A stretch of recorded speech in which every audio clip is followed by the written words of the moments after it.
Hey, this is Kelly with Two Broads Talking Politics, part of the Demcast Podcast Network. This episode was recorded live from Politicon in Nashville. Hope you enjoy it. Bye.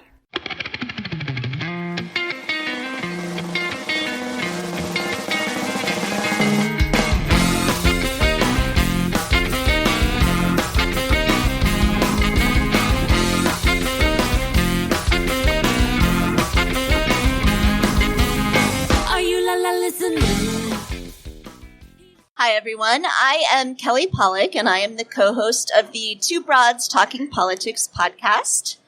Two Broads Talking Politics is part of the Demcast Podcast Network, and so my usual co-host, Sophie, is in Madison and couldn't make it here, so I am joined today by Lori Coleman, who is the Director of Digital Strategy for Demcast. Hi, Lori. Hey, Kelly. How are you? And I want to wish Lori a very happy birthday today. Exciting that we get to spend the day together. So the usual format of Two Broads Talking Politics is that we interview guests. And often those guests are political candidates, and that is what we are going to do today. So we are joined today by Kiran Sreepada, who is running for Congress. He's a Democrat running in the Tennessee 7th District, which is Lori's district, so... Yay, Kiran. Glad to have you. Thanks for having me on. Happy birthday. Thank you. So, Kiran, can you start just by telling us a little bit about your background and why you decided to run for Congress? You just announced, and so I'm interested to hear why you've made the decision. Yeah, we announced, I think it's 9 days ago now, but my kind of focus was always being a civil servant. I went to school for public policy. I tried to pursue as many, higher level degrees as I could in that, to learn as much as I could, and then I went to work for the federal government at the Government Accountability Office, and that sort of nonpartisan, fact-based, report-oriented approach to evaluating and understanding policy didn't just stay with me, and it kind of just underpinned the way I saw a lot of things in government. And so along the way, I switched over to the private sector side. I went to work for a company called Grant Thornton and doing public sector consulting, so still working with federal executive agencies. And what I saw was basically that, the things that we had worked towards in the oversight world, the things we had seen and said, this program's working or not working, this budget constraint is helping or not helping. I mean, all of that was kind of background to how the programs are implemented. And then I saw how things work within those agencies to actually counter the oversight concerns and all the budgetary concerns. And it was very, very alarming because at some point you realize, this is not a function or a result of someone doing a bad job or because they don't know what to do. It's actually a function of sort of the dysfunction of Washington, so to speak, the political conversations, the tones, and all that stuff. And so, after moving here, we were working, my wife and I, my wife's a physician and works in Smyrna, and we were working and a lot of conversations about how to make things better, what could we do here. And finally, my wife and I, said, we could sit here and complain about it. We could sit here and just talk about it. Or both of us kind of at the same time were like, we could do something about it. And so December, we decided that, at some point I would want to get involved and run for office. We thought Congress was the one that suited kind of my interests and my knowledge the best. We felt also that the current person in office right now didn't have policies that reflected what we knew our friends and neighbors to believe. So, it was ominous that the government also shut down in December because that kind of facilitated everything we had thought. It facilitated the decision, the movement, and it just kind of underscored, hey, yeah, this is dysfunction at its finest. I mean, there should be a better way, a rational, sane, older politics from what I hear stories of. My dad talks about, Ronald Reagan and Tip O'Neill talking together and, whatever you think about their politics, just the idea of having a conversation is missing. And so that's essentially why we wanted to run and get involved. All right. So I'm going to ask the hard question, which is, this is a very Republican district, the Tennessee 7th. I think in 2018, it was the best result for Democrats in a long time, but still the Republican got 66% of the vote. So what is your path to victory? And this is probably not something candidates want to answer, so you don't have to answer this part if you don't want, but what would success look like if you don't win? Is there a success that you could get that would be something short of actually winning? Sure. I'll answer any question you have. I no problem with that. We have a thought of what a path to victory would look like. We don't know that it's 100% right or not. Obviously, we haven't won yet, so we couldn't say. But we think, and by we I mean I'm not just talking about my wife. I'm also talking about campaign staff and volunteers who are helping out. We think that first, there's a large percentage of this district that is not voting or is unregistered to vote. Tennessee is, I believe, 50th in voter participation. So getting out and trying to help young people get involved and get registered and then show up at the polling places on election day, be inspired. I don't claim to be the greatest speaker or politician in the world, but I'm hoping that I can get out there and sort of give some of the younger people or younger than me some vision, some sort of relation. Say, hey, listen, I know what you're going through. I'm not that far removed from where you are, and I think that together we can work to not just make things better for you, but also make a system that you can actually be proud of. And to people who are older than myself, which includes all my cousins, family, and relatives, there's a lot at stake for us and our children. I have a 5-year-old and a 20-month-old, and a lot of this decision to go into it was based on how do we make this better for you guys. So a path to victory will include a large effort on voter participation, getting out the vote at all across all ages. There is another path here, and that is that we have a number of people who identify as Republicans in the district who are not, fringe extremist people. They are Republicans for reasons that I think some of my relatives were Republicans years and years ago and still are. And the reason is because they believe in sort of fundamentals of policy that reflect whatever that party used to stand for. They are tired of the rhetoric the same way that we're tired of a lot of the rhetoric. They're tired of the emphasis on 24-hour media and social media that, we know is a practical part of life, but we could all do it better. And they know that even if you don't agree on 100% of the issues, 100% of the time, you still should be able to have the conversation to move forward, even if it is a little bit at a time. So I think there's a good number of people out there that can help us help the campaign in sort of coming over and voting, maybe not for all the issues, but voting for a sense of reason and neighborliness and a better way to do government for all of us. So that's kind of the two-prong approach on voter. We also are heavily dependent on my past saying, look, I'm interested in policy. I've never run for anything. I'm not an expert on how to, best use media and all that stuff, but I do know, I think, something about policy. And so all our positions are up online because we want to show people that that's where we're coming at it from. If you disagree, great. Come talk to me. Let's find a way to work through those disagreements. We're going to run a positive and optimistic campaign, which is, I think, what's needed. We are not about to attack people personally, and we don't have problems with anybody personally. We just have problems with policy positions. So that's the path we hope will appeal to most people. To your second question, what would it look like if we didn't win? Hopefully building on the momentum that the campaign in 2018 built up, which is, I think, 9 points from the 2016 campaign. If we could do the same thing and get ourselves into the 40s or mid-40s, that would be excellent. If we had a 2022 candidate, if I don't win, and we have a 22 candidate that can start from there, that would be huge. So, Kiran, my husband is one of those Republicans that you're talking about. And he is probably, socially liberal, but a fiscal conservative. He's an accountant. He wants to see, how all of these things work. And he has been a reliably Republican voter until 2016. He's very disgusted with the theme in Washington and the partisan politics. I think when you're talking about who might cross the bridge, that would definitely be someone for you to talk to.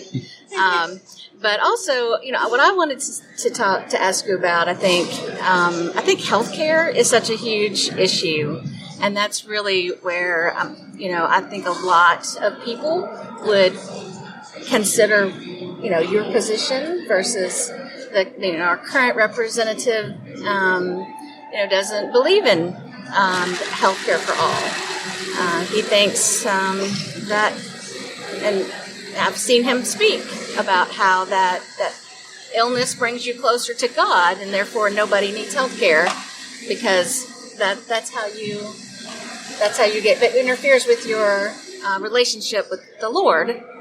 And he's a physician, which I find very interesting. But rural health care in particular in Tennessee has just been decimated. And you're going to have several rural areas, right, in Tennessee 7. What do you think we can do to help Tennessee in particular with that? So, two things on that. First, we'll work on your husband, and we'll win him over. I would like to there's something you mentioned, though, that does relate to healthcare from that story, which is that, for Republicans who have looked at fiscal conservatism as the linchpin of their political philosophy, I don't know if you've looked at the numbers lately, but fiscal conservatism is not exactly how your people have implemented policy. So I think there's sort of a dissonance there and a disconnect between what you think and what's going on. I'd also like to make the argument that fiscal conservatism is not a party-specific goal. It can be either side of the aisle, and I will make the argument to anybody who wants to have it that the policies I support come from a fiscally conservative background as well. Not conservative in the classic political definition, but the fact that we should be spending money effectively to get the best outcome for our people. Now, relating to healthcare in my opinion is a right. I mean, there's nobody gets to dictate when they get sick, and we need physicians to help us, or hospitals and nurses to help us get over that sickness. I had never heard the story that you just said about illness bringing us closer to God, but correct me if I'm wrong. I think the term physician also comes from a sort of biblical place. So, I think both those thoughts exist and can exist. We need to make sure that government functions to help those who need help the most, and also guarantee equal access to opportunities like having healthcare, opportunities like having education and proper infrastructure and all of that. And in terms of rural hospital closures, there's Selmer in McNairy County just saw a hospital close relatively recently. That has left a large number of people without access to any major healthcare in that area. You could go up to Murray County. I think there's hundreds of miles before you can get to a level 1 trauma center. And there's not a full dependency on the EMS services there to be reliable. So, these are areas in which the federal government, I think, should step in as a whole, as a federal government, not as necessarily as a full partnership, as was done before, and try to rectify that situation. If we don't have healthcare for our people in a population that's not naturally increasing anyway, then we've got serious trouble coming in for every other program that we put on the out there. There's another thing I'd like to bring up. Healthcare is not in a vacuum, right? You can ask most health economists and health policy experts, and they'll tell you, physicians, they'll tell you that there's a small percentage that is based on the insurance, the costs, the access. But then there's a large portion that's based on the way we approach social policy, right? So the way we approach education for kids, the way we approach school lunches or food stamps or supplemental nutrition programs, the way we approach anything related to that has a deep impact on health outcomes as well.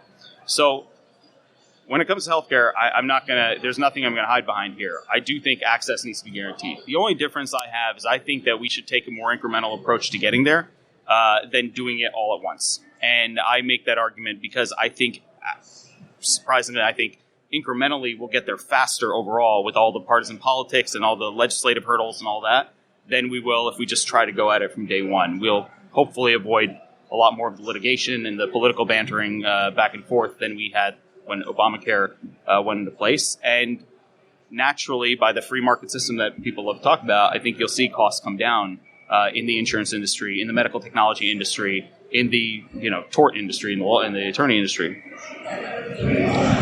So as a policy person, I'm sure that you think that ideally we should put forth positions and policies and then have rigorous intellectual debates about how best to achieve these things. And that, of course, is not really what happens in Congress right now. It's a lot more partisan bickering and posturing and things like that that are happening. So how do you go into Congress, a Congress that right now is majority Democrat, probably still will be after 2020, but representing a district that is historically somewhat red, and go in and serve your constituents, but also find ways to work with people in Congress who aren't always trying to work? Like, what is the way forward out of this huge mess that we're in? Yeah. There's a lot of things that are running through my head right now that I want to get out. All right, first, I think staying true to the message that we're trying to push here is top priority. Making sure that you're not just running a civil campaign to work with one another and for good policy, but also a good office when you're actually there to do so. I've seen a lot of people who say, "Oh, I'm going to run a great, optimistic, positive campaign." Then they get into office, and it's this guy. By the way, for those of you who can't see me, I'm just pretending there's a phone in my hand, but this guy's doing something I can't believe he's so crazy, and he's the worst human being on the face of the planet. That is the kind of rhetoric that needs to stop, and it depends on us. Secondly, if I am elected, I would like to think that means the majority of the constituents here agree with what I'm putting out there, and so I would hope that my positions would represent that, and that pushing those positions would be what my constituents want.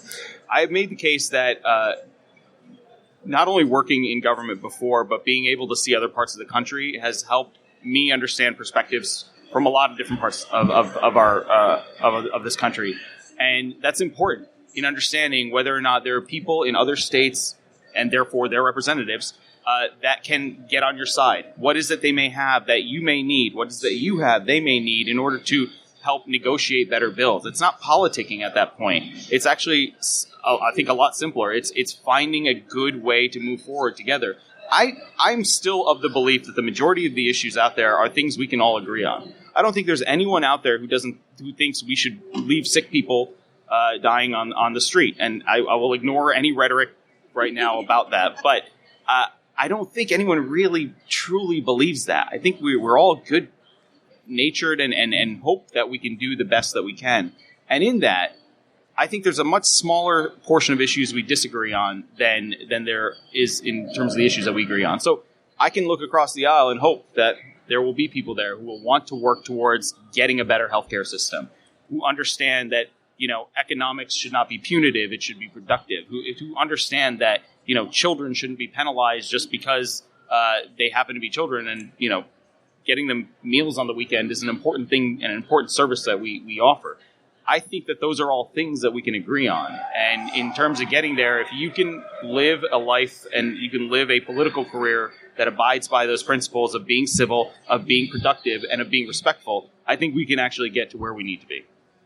Or maybe I'm just an optimist. I like an optimist. One thing that I think has frustrated me living in this state and being represented is that I feel like no matter that my voice is never heard, because when I call my representatives, which I do daily almost, they just basically tell me, well, that's not the congressman or woman's position, and then they're not going to do that. So how do you represent, if you're elected, how do you represent all of the people in your district and listen to them? Well, in terms of listening, I think you have to make yourself available. Town halls, if you're a representative, are one of the most important ways you can reach out to your district. Congressional recesses aren't necessarily meant for you to go home, I think, and just fundraise and just take a vacation. Sure, take some time with your family, but also reach out to the people that you're representing. I mean, that's what you're there to do. You're a representative, so listen to what they have to say. I've currently am trying and will continue to try, and hopefully when in office we'll do so as well, to reach out to anybody that calls or emails, whether you're a donor or just a concerned citizen. Like it doesn't matter to me. Like, the point is that you should be able to be heard. You should be able to get in touch with your congressman. We shouldn't be some people that are just on, in Washington and distant.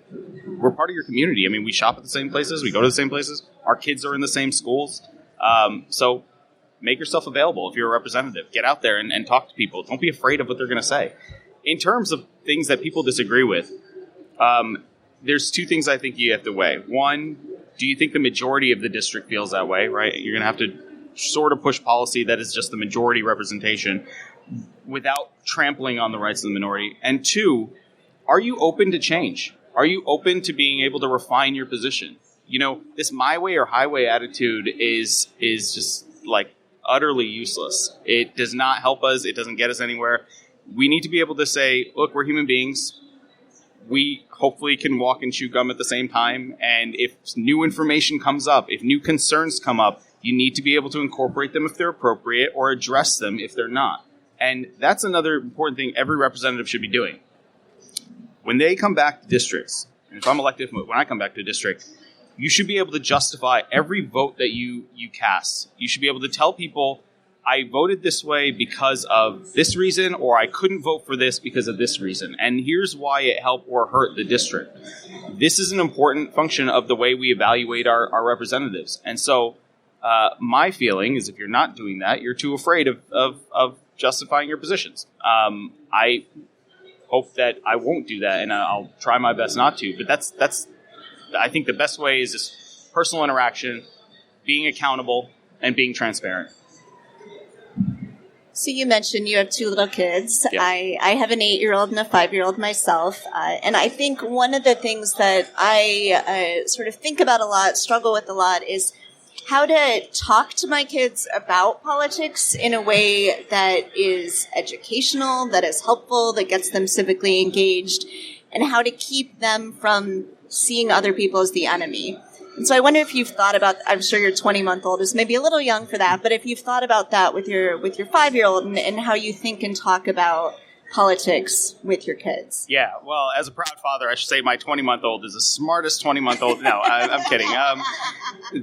Yeah, it's important. And my wife and I have talked about this a lot. As I said, she's a physician and deals with patients from across the political spectrum. So it doesn't matter to her what you believe. All she cares about is, are you healthy? And what can she do to get you healthier if you're not? And if you are, what you can do to be even healthier in the future. That is something that we've told our kids in a broader way that, your goals, politics is the game. I think policy making is really what it's all about. And policy making reflects an interest. It reflects a desire to do something good. That's what your goal should be. It should be to leave the planet better than you found it. It should be to leave the person you meet better than when you first met them. It should be to do the best you can for everyone, your neighbors, your relatives, your friends, while at the same time doing well yourself. I mean, it's not an A or B binary choice. They work together. Anyone that's ever worked on a team knows when the team succeeds, you also succeed. So with our kids, we haven't really looked at this in terms of politics and the way, media has displayed it in CNN or whatever. We look at it more as the choices you make should be to be a good person. And if you can be a good person, at the end of the day, that's all we really care about. That manifests as going into politics, so be it. In my wife's case, it manifested as going to medicine. And in our kids' case, who knows what it'll manifest as. But as long as they're good people, we're fine with whatever they want to do. So one thing that I'm really curious about right now is those of us who follow politics really closely feel like everyone must be following politics as closely as we do. There's so much going on in national politics right now. I just flew in from D.C. this morning, and that's sort of taking up so much of my brain space. But I suspect that's not actually true everywhere on the ground. And so what does that look like when you're running for office in a congressional district where you will be part of national politics, federal politics, but yet the people in the district probably have concerns that are very different than what is going on nationally? Yeah. First, I think that's why you need to be an active member of your district and your communities, no matter where you are, whether it be as a representative or traveling for work or whatever. I mean, you come back home and that's your investment, whether, like I said, It's your neighbors, your kids, your schools, whatever. I mean, that's what matters to you. So being in your community, talking to people, letting them see that, politics, the way it's been portrayed is that politics is far away from everyone, and maybe some aspects of it are. But what really matters to people is if you're out there and fighting for them on the issues they're concerned about, which you can only do if you talk to them about it. If you go and say, hey, I know you run a soybean farm. Are things better for you now? Are the policies working for you now? Because you're right. They don't care about the day-to-day kind of interactions that happened or the story of the moment or anything like that. They just care if they can see some results on what they're interested in. And that goes back to what I was saying as being able to represent the concerns of your district should be your only priority. And you can only do that by going around and talking to people. The district is large. For those of you who are listening and do not know, it is, I think I made 3.5 hours across the district once. So it's a big district, and it's pretty diverse in terms of, the types of industries there and the types of people that live there. Country music stars, all the way to farmers, all the way to tech guys, all the way to physicians or whoever. So you can only understand all of that by talking to people, because I don't think everyone has every experience that exists in the district. So let's not pretend like we are already, experts on those. Let's go out and learn what we need to learn. Let's go out and talk to the people who aren't in our fields, that we don't live in our neighborhoods, that have other concerns that are not just based on the way our family functions. And I think that's the best you can do in order to make it so that politics in Washington is more connected to people in wherever, McNairy County I mentioned earlier, or any other county in this district. So before we wrap up this first section with you, Kiran, is there anything else that you want to make sure that we talk about and convince Lori that she should vote for you because she's in your district? That's right. Lori, the words You chicken, have my vote already. The words chicken in every pot come to mind. No. What I'd like to say is this. The focus of our campaign has been, as I've mentioned several times, in meeting people. And the way we do this is what we've been calling meet and greets. And they're not fundraisers. They are literally us getting out into the community and trying to get into community centers or senior centers or, parks or anywhere we can just to talk to people, because that's what we're going to continue to do for the next 13 months. We want to know what you think about the issues we put online as our positions. We want to know how you think I can better serve than the current representative. And I think it's not just policy. I will say this. I think those town halls are important, and I haven't really seen any of those. So what I'd like to leave people with is this. If you see me on the street, come talk to me. If you see me anywhere, for that matter, come talk to me.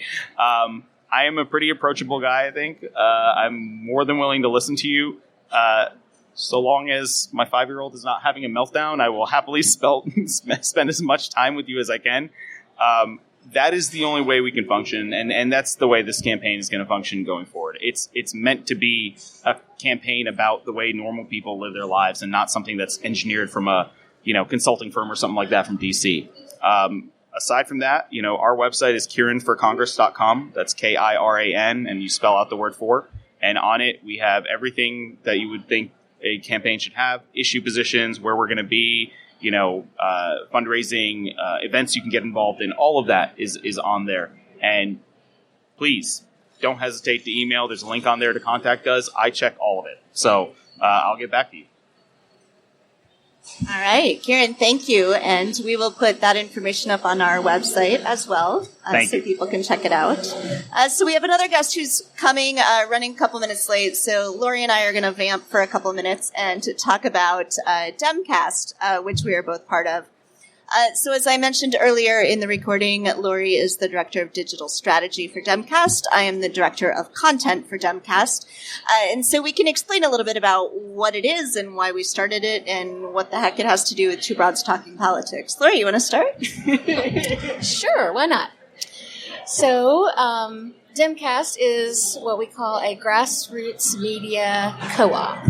And what we found through 2016, 2017, 2018 was that there's been a very gradual but steady loss of local journalism and places where people can express their opinions and share their perspectives perspectives on what's going on politically in their own community. And because of that, Nick Knudsen started thinking about how he could support grassroots writers and content producers. And so together we ended up, of course, incorporating a few months ago as a 501c4 with a model that allows people to submit content from anywhere. So all across America and all 50 states. We are looking for content from the grassroots organizations, from activists, from candidates, to be able to share that sort of information. But what makes STEMcast unique is we are a volunteer organization as well. So our focus is to really make sure that whatever content is put out is then actually seen by somebody.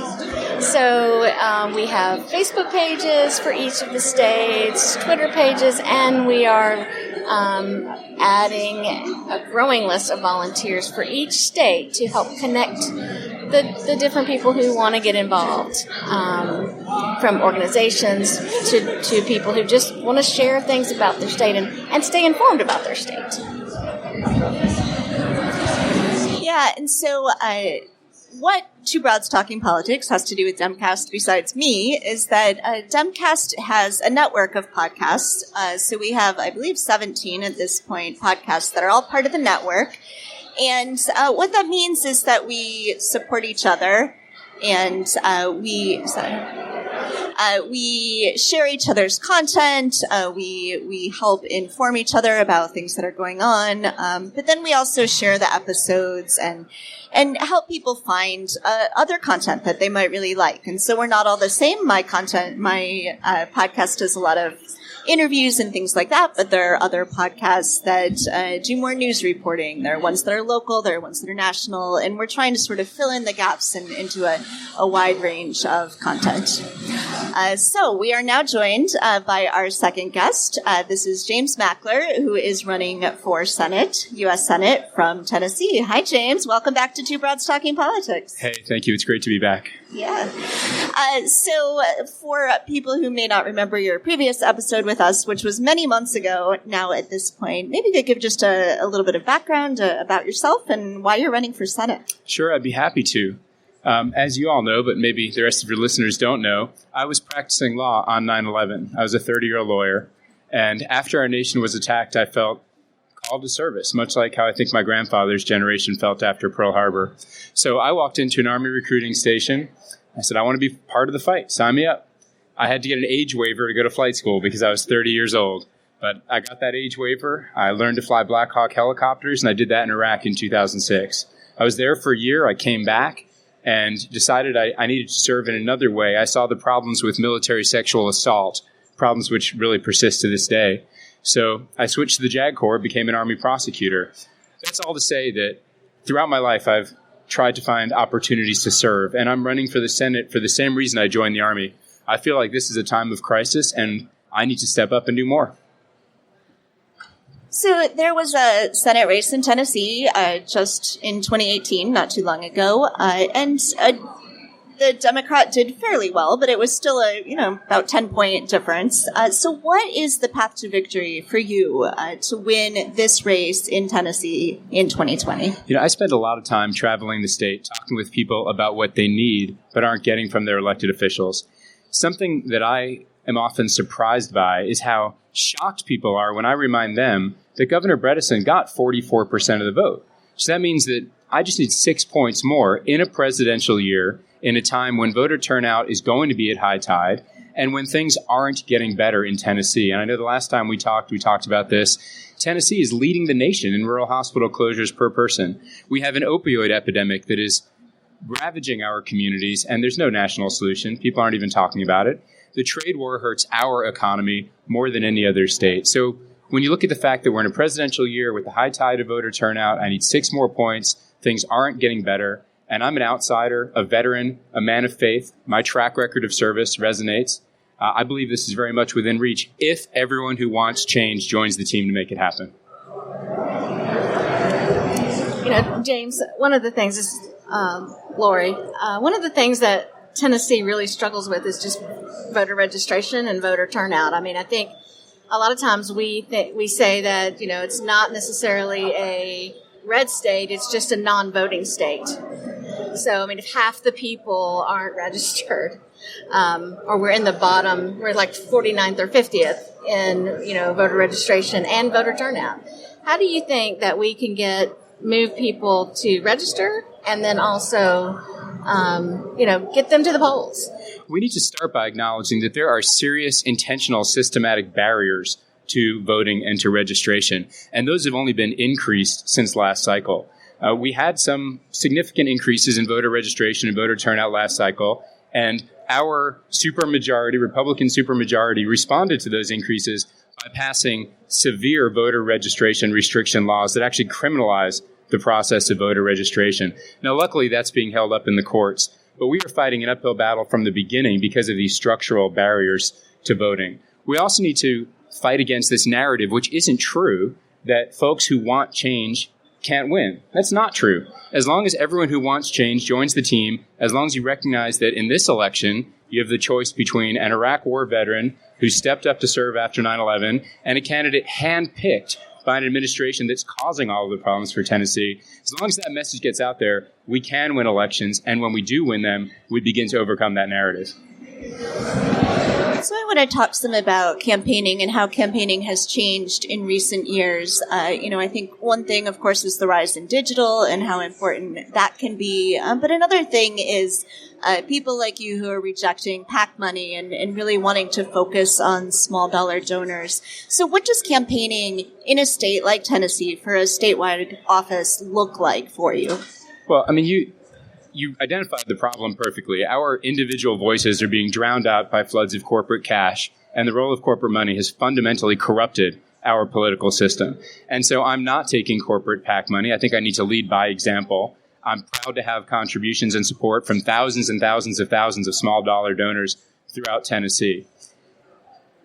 Other than, and until we change that, it's going to be very, very hard to address the critical issues that people care about. We're not going to get change on whether it's healthcare or, preventing gun violence, education, until our voices begin to be heard.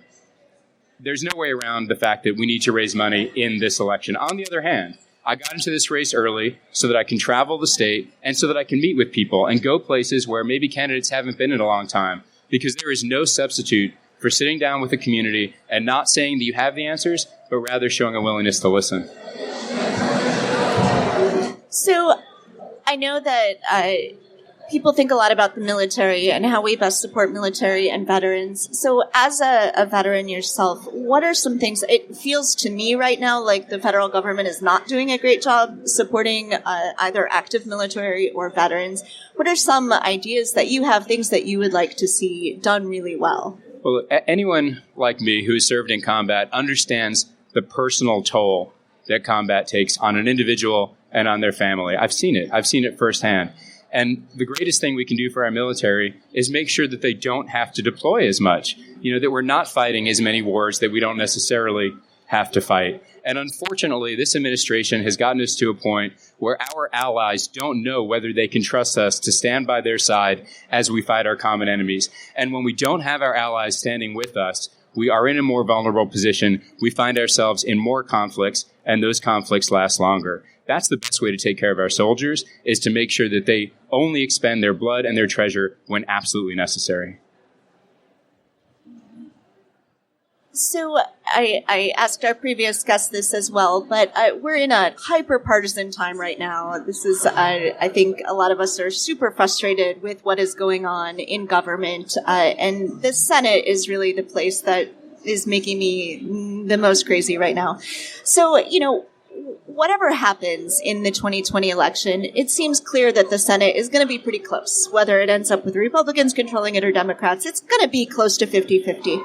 So how do you and how does the Senate sort of move forward? How do you find ways to work across the aisle, to form maybe coalitions that aren't just strict party lines? Like, how do we get to a place where government works again?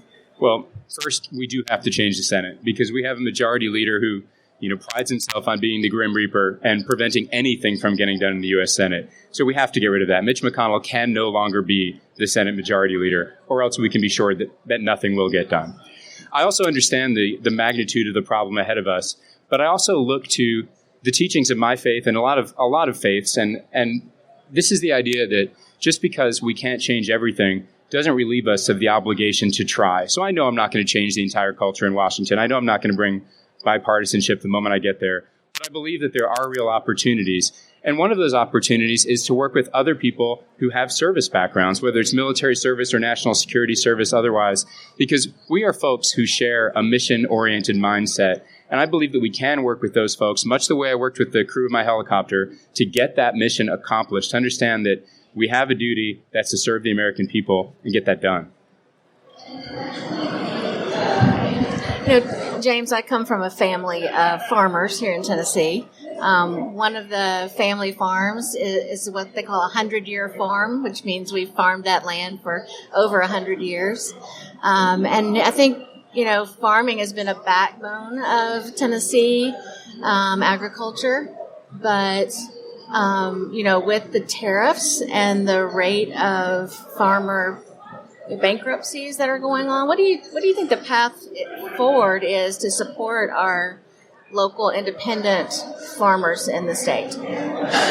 The tariffs are killing the agricultural economy in Tennessee. Every day that these tariffs remain, our foreign markets begin to find new buyers for those goods, whatever they may be, cotton or soybeans or beef or our manufactured products for that matter. But our farming communities are being hurt. The president is, giving away agricultural welfare to try and limit some of that damage. But even that welfare is being received by the largest corporate farmers. It's not helping family farms at all. And we're not going to get those markets back if we lose them. This could be the end of family farming in Tennessee should this continue the way it is.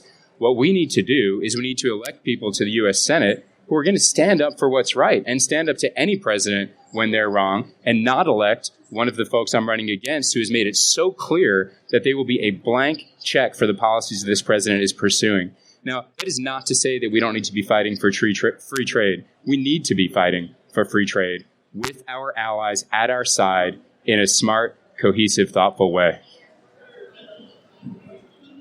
You mentioned earlier you got in this race pretty early. You've been traveling around the state for a long time. Have there been things that have been surprising to you?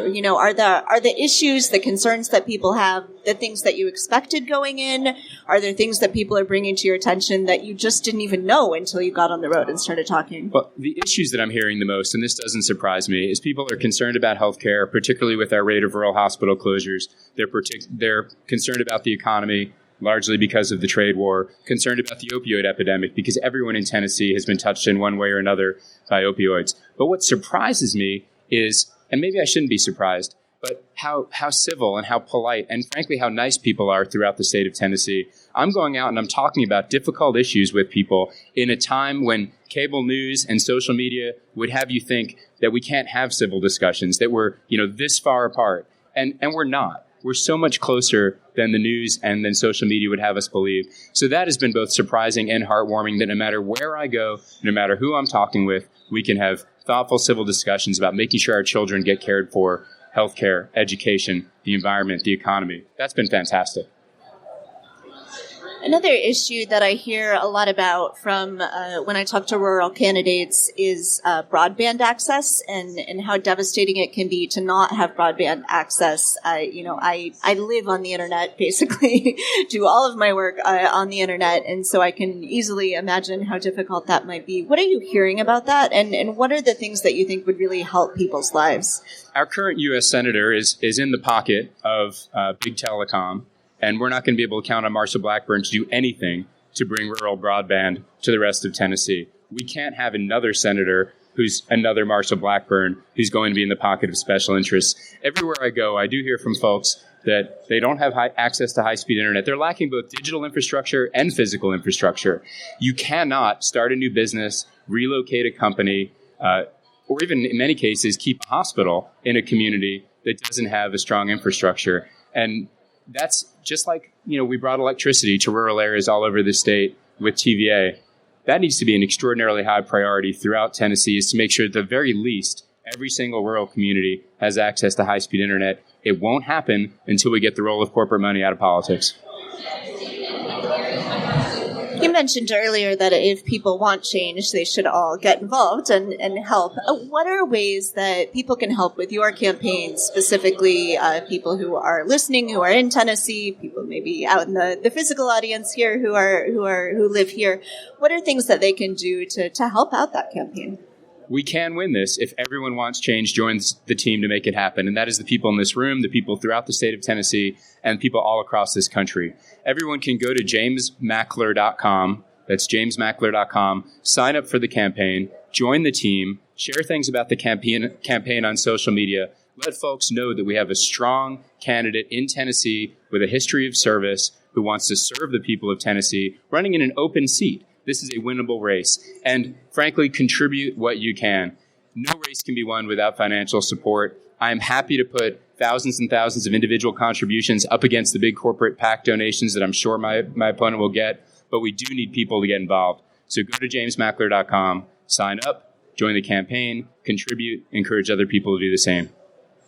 So one thing I like to do with transparency is, what do you spend money on? Why do campaigns need money? And what are the ways that having money can help you run the campaign? It's all about reaching out to people. It's about traveling the state, having those face-to-face conversations. It's about maintaining the digital presence so people can follow us on Instagram and on Twitter and on Facebook. It's about maintaining a staff that can do that outreach as well. That's what a campaign, at least that's what my campaign is about. It's outreach, and that's what we need the money for. That is extraordinarily expensive. I feel like another thing that people can do is just anytime there's a list of flippable Senate seats, go, hey, Tennessee too. I couldn't agree more. This is a hidden gem, and every opportunity you've got, you should be saying, hey, what about Tennessee? We can win in Tennessee. Check out James Mackler. Is there anything else that you would like to make sure we talk about today? I think you've touched on it. We've got to overcome the idea that we can't win statewide in Tennessee. I am a candidate who can win, who is going to win a statewide election, because I'm a candidate who understands what it means to serve, who will stand up for what's right, who will stand up to a president who's wrong, and the choice is going to be abundantly clear between me and someone who's been handpicked by an Biden administration that's hurting us. So again, do not fall into the trap of believing that this is not a winnable race. It is winnable. We're going to win it as long as we have everyone on board.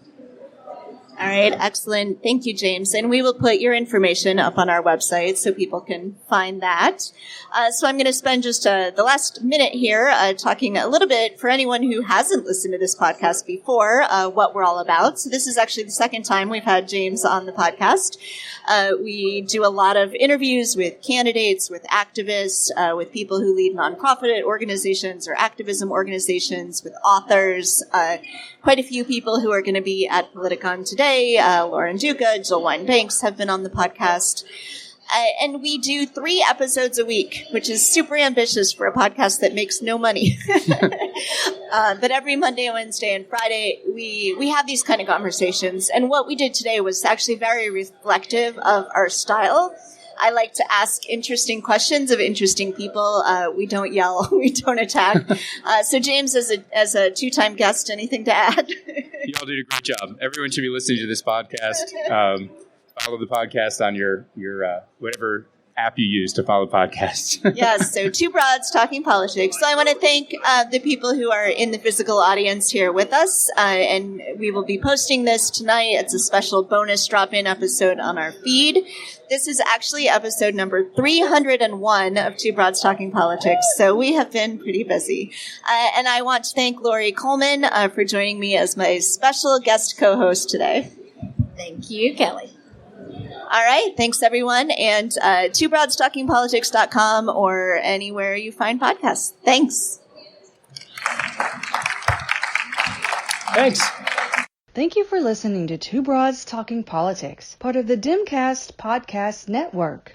Our theme song is called Are You Listening? Off of the album Elephant Shaped Trees by the band Immunuri, and we're using it with permission of the band. Our logo and other original artwork is by Matthew Weflin and was created for use by this podcast. You can contact us at 2broadstalkingpolitics@gmail.com or on Twitter or Facebook at 2broadstalk. You can find all of our episodes at twobroadstalkingpolitics.com or anywhere podcasts are found.